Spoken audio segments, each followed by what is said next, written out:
All right, guys, so Whole Foods CEO John Mackey is speaking out and telling the truth about what a lot of these CEOs at these big corporations actually think about these social justice movements that their corporations claim that they support. Okay, because I've made the argument in the past that a lot of these companies don't really care about this stuff. They're only doing it because they believe that it's going to help them with the bottom line. However, as I've said in the past, I'm not convinced of that. I think that the only thing that these woke social justice movements are doing is creating more division and hatred and drama within these companies. It's more trouble than it's worth, and I don't see how it actually really helps the bottom line. It really doesn't.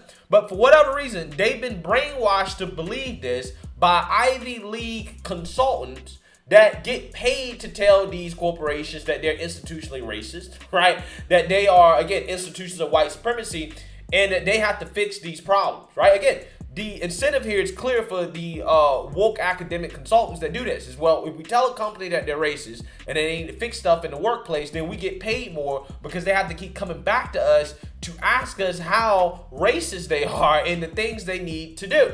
Again, we all know what's going on here. It's a grift, right? And Whole Foods CEO John Mackey, who is retiring, is telling the truth.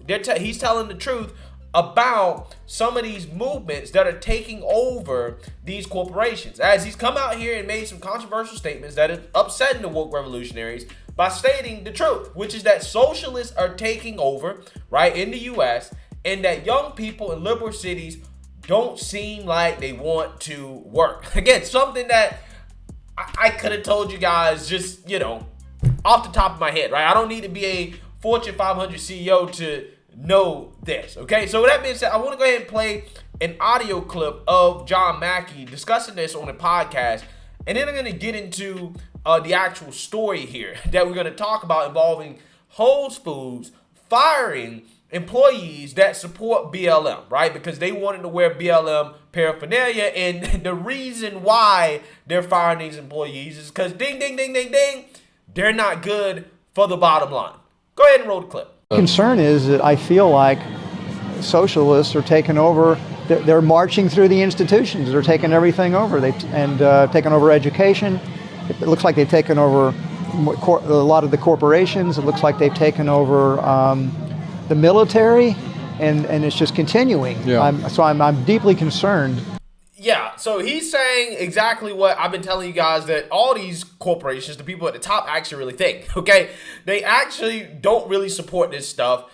They know that it's bad. However, again, they've been convinced by woke academics that ultimately it's going to be good for the bottom line in the long term to be woke, right? But again, a lot of companies are realizing this, and they're taking a U-turn on this stuff, saying, I don't think this is actually good for the bottom line. I don't think that we should be involved in politics. That is what's happening here, which leads us to this story right here about how Whole Foods allegedly fired employees who wanted to wear BLM apparel in the wake of the George Floyd protests in 2020. Now, the backstory here is that these employees got fired for wearing this apparel, right, because they wanted to support BLM. And Whole Foods was like, no, right, we're not letting you wear this paraphernalia because BLM is controversial. Right. Now, the employees said, no, this is racial discrimination because you let other people wear pride flags, right? You let employees wear pride flags to show their support for LGBTQ, and you're not letting us wear BLM. So therefore, it has to be racial. Now, Whole Foods responded to this by saying, okay, fine. We're just going to ban all political paraphernalia then, right? We're going to ban anything that is worn at work that supports any type of political movement, right? Which is fair, right? That should be fair, okay? But that didn't stop the BLM workers from suing Whole Foods for alleged racial discrimination because they're saying that this is racial. Now, the courts ultimately found that it was in fact not racial, that they weren't fired because they were black or because of their race or whatever. They were simply fired because Whole Foods has a right to have a uniform policy, right? They have the right to tell employees, look, you can't support political movements on the job, right? So with that being said, I actually want to react to this clip from Rashad Ritchie, who's going to give his take on this situation. As you guys can guess, this guy is going to be upset with Whole Foods for exercising their right to tell employees that they can't support BLM while on the job. Whole Foods, they have been firing workers for wearing Black Lives Matter shirts. We have the full exposure here. Following multiple Whole Food employees in various states being fired for wearing BLM apparel, a lawsuit might establish a free speech-like protection for those workers. In support of the George Floyd protest in 2020, workers across the country were sent home for wearing Black Lives Matter shirts, all right? By fall of 2020, various workers across the country had racked up a bunch of attendance infractions for these enforced absences, and then they were fired.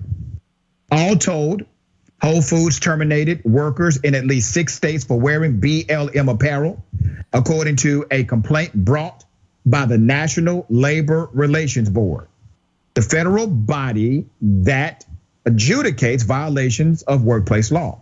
The NLRB officials are now prosecuting Whole Foods, seeking a change in policy and reinstatement for the workers. At one point, the president, Donald Trump, former president, referred to Black Lives Matter itself, and quote, a symbol of hate, he said. And like it or not, a significant number of former presidents' supporters share his view. Company attorney Michael Farrell said during his opening statement at the NLRB trial in Boston this spring. Yes, Farrell said Whole Foods believes Black Lives Matter, but BLM movement is controversial. Its protests have been marked by looting and violence, and the company had good reason to worry that stores would become dangerous if workers were allowed to show their support on the job. So literally simply saying Black Lives Matter, which the company says they agree with by way of this attorney. They're saying, Black lives do matter, but just don't say it somewhere. You can't say it, you can't wear a t-shirt that says it. Please don't have a mug that says it because that's too controversial. Yeah, so this dude is playing dumb, right? This guy's playing stupid. He's acting like there's not a difference between the phrase Black Lives Matter in regards to, well, we think that the lives of black people do matter versus the organization BLM, which has been an organization that, in my opinion, has at very least condoned violence, right? That has happened in this country in the name of their movement, okay? Don't sit and act like Whole Foods doesn't have good reason to believe that maybe, just maybe, people that harbor this ideology that has been perpetuated by this organization, that is not good for business, and we're going to get into that in a little bit, but also, again, has led to violence on the street, right? We've seen it. We've seen it happen for a whole year straight. Why would they want to support something like that? Why would they get behind something like that? And I want you guys to think, if Whole Foods had fired Trump supporters because Trump expresses a hateful ideology, we've all heard that before, right? Or an ideology that might lead to violence. Again, we've all heard that before. Do you think this guy would even be running this story? Do you think this guy would even be talking about it? And if he did run this story, do you think he would disagree with it? The take here would be, well, hey, these people are hateful, right? That this company has the right to dictate what their employees are allowed to wear at work. Companies should not be forced to be associated with something that they find to be hateful or something that they think is going to negatively affect their bottom line. And he would be 100% right. Because I would say the same thing. Not that I believe that Trump supporters are hateful or that paraphernalia associated with Trump is hateful. Obviously, I don't believe that. But I guess what I'm saying is that I don't want to live in a world where companies are forced to support a political ideology that they don't necessarily agree with, where employees on the job have the right to support whatever political movement they want while they're on the job. That doesn't make sense, right? I don't want to live in a world like that. Other motives for why they decided to oppose the apparel. An internal email unearthed in the case suggests Whole Foods wasn't just worried about political conflict or shirtless staffers. In one message to managers, a higher up wrote that they could not allow workplace BLM insignia because it was opening the door for union activity. Yep, there you have it. Ding, ding, ding, ding, ding. What John Mackey, the CEO of Whole Foods, and what they realized smartly is that these people are communists, right? These people are socialists. They are pro-union. They are pro-things that are antithetical to capitalism. They're pro-things that go against our bottom line. Therefore, yeah, we got to get rid of them, right? It's really that simple. So again, what Rashard Ritchie leaves out here, he doesn't mention is that, one, this case is never going to be successful. The courts have already found that there was no racial discrimination, right? They're just appealing it. The BLM supporters are appealing it, okay? But it's not going to be successful. And ultimately, at the end of the day, it's really about the fact that these movements are not good for the bottom line, okay? Companies exist simply for the bottom line, and that's the way that it should be. That's the way that capitalism should work. You can't get upset with a company because they're saying, look, we don't want pro-union activity here.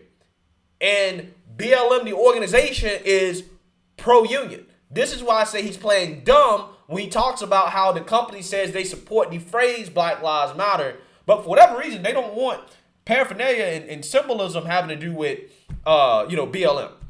And it's like, well, that's because the phrase Black Lives Matter and the organization Black Lives Matter have now become synonymous. They basically become the same thing. You've allowed this organization to hijack this name to the point where if anybody says the phrase Black Lives Matter, people automatically think about the Marxist communist organization and their ideals. And it's a good chance that if you're one of these people that are out here, singing the praises of Black Lives Matter or talking about Black Lives Matter, you probably agree with that organization. Not all people do, right? There's some people that go out of their way to make the distinction that I don't agree with the organization, but I agree with the phrase. I do think that the lives of black people matter. However, it's very few and far between.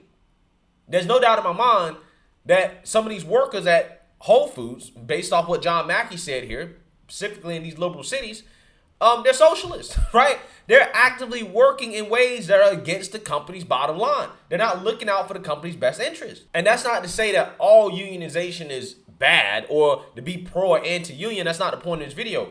The point is that this company has a right to enforce a uniform policy. That's what it is. It's a uniform policy. That's what it comes down to.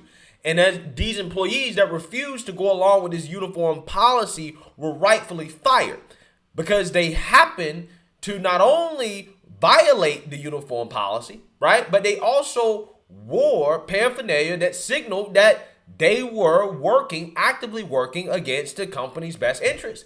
If they would have just chose not to wear that paraphernalia, they would have kept their jobs regardless of their political ideology, right? And if they really wanted to try to unionize, they still could have tried to unionize. But it's the fact that they refused to go along with the company's uniform policy, that's why they got fired. And we've seen so many stories about how conservatives get fired from their jobs and lose their livelihoods just for things they post on social media. Has nothing to do with their jobs. They put, I support Trump on social media. Fired. And these liberals, people like this guy, Rashard Ritchie, it's a private employer, right? You said something that they didn't agree with. Why are you trying to force employers to be associated with Trump, right? Be careful what you post on social media. They got a social media policy. But when it comes to movements they support, all of a sudden it's, we should force Whole Foods to let their workers wear paraphernalia associated with political ideology they don't agree with, right? While I'm sitting here like, we shouldn't force companies to do that at all. Whether it's an ideology I agree with or not, they shouldn't be forced to wear this stuff. In fact, companies should stay out of politics, right? Or stay neutral. That is what I'm advocating for, okay? Companies should stay neutral, stay out of politics, and you can avoid stuff like this because, again, John Mackey is realizing here, like a smart CEO, like all these CEOs are starting to realize that, hey, these people that we claim we support so much that we actually really don't support, they're not good for the bottom line. They're not actively thinking about the best interests of this company. And that is becoming more apparent with stories like this, stories that happen at Netflix, stuff that's going on at Disney. Again, these woke employees are not in the best interest of these companies. That's why I don't understand why these companies go out of their way to try to coddle these people so much. they're not on the same page, right? Their goals are not aligned. So let me know what you guys think. Make sure you like, comment, and subscribe. Most importantly, share a Black conservative perspective. Peace.